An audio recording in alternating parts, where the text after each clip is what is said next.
I want to start today by just continuing to say thank you.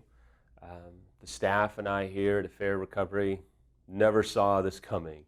I'm so honored that so many of you watch this little blog and leave comments or send me email or email the website. And I just want to say thank you because it means more than you know. I never thought that in this little studio I would have so many of you be touched by the other blogs as well as my own, and I'm honored that you would come to this and listen. So thank you for doing that. Today I want to talk to you about one of the things that is really challenging, but I hear every day. And people say to me, well, Samuel, our situation is really sticky. Or, there's so many different things in our situation. Or, there's just so many layers. And I got to tell you, there always is. Infidelity is always sticky. And the thing about infidelity is it always ties into other issues. And let me tell you a little bit about my story to kind of make you marvel in stickiness. So I grew up with a stepdad that I didn't really know too well. He tried hard. He was a tough man. He had been in prison. He had owned a bar. I hung out at a bar all the time. He was cool, but just elusive. And he came and went and came and went. And then my grandfather tried to step in and be a father figure, and it really got sticky and ugly. And it was tough. And so I say all that because when I was in college, my father died of cancer. It was a gruesome death. It was horrible. I had finally gotten close with him for about 4 years, and then he died. 6 months later, my stepdad died from leukemia. And then, no joke, a couple of months out of that, my grandfather was going through an immense amount of back pain and had overdosed on medication and took his own life with a gun. And so going into the ministry, this gentleman who was the executive vice president took me underneath his wing. He was a short little Italian guy, looked just like my dad, was exactly like my dad in his temper and in his laughter, everything. And he took me underneath his wing, and it was kind of like the father I never had. And oh, by the way, my affair partner was his daughter. So it got really sticky.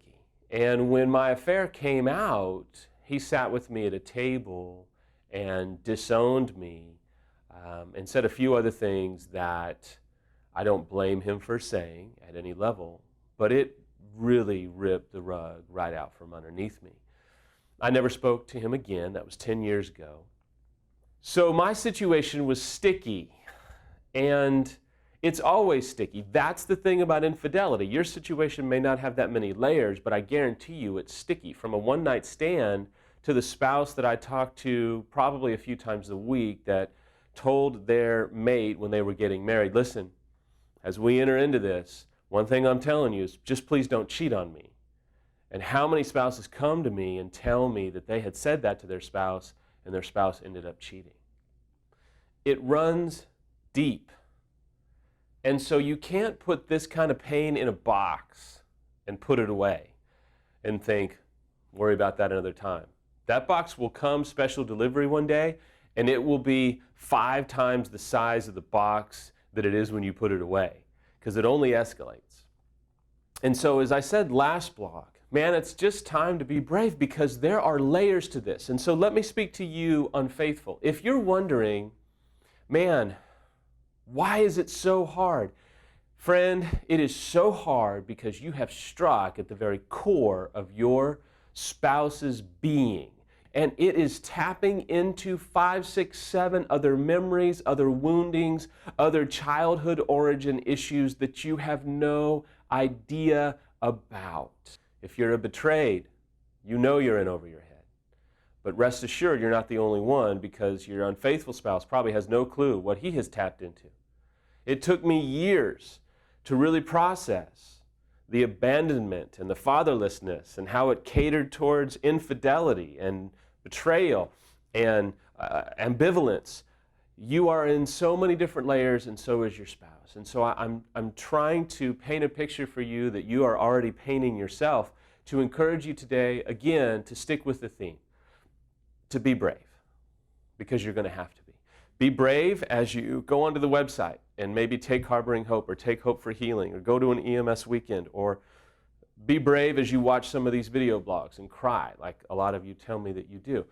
Do what you need to do in recovery bravely. I know you have so many different issues. It's almost like you try, it's like being shot, and you try and plug one wound and the other wound starts to bleed, and then you try and plug that one and then the other one.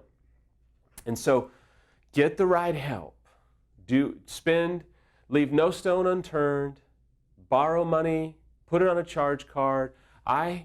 We were fortunate enough at the time of the disclosure, and when we came to see Rick, we were fortunate that we had some money, but we were paying a mortgage in California on a house that we left. We were paying a mortgage here in Austin on the new place that we had moved to, and we had just a little bit amount of money left over to stroke a check for the EMS weekend.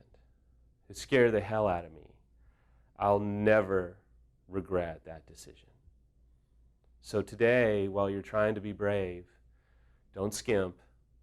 I promise you, get the best help you can possibly obtain. It'll make all the difference in the world. Be brave today.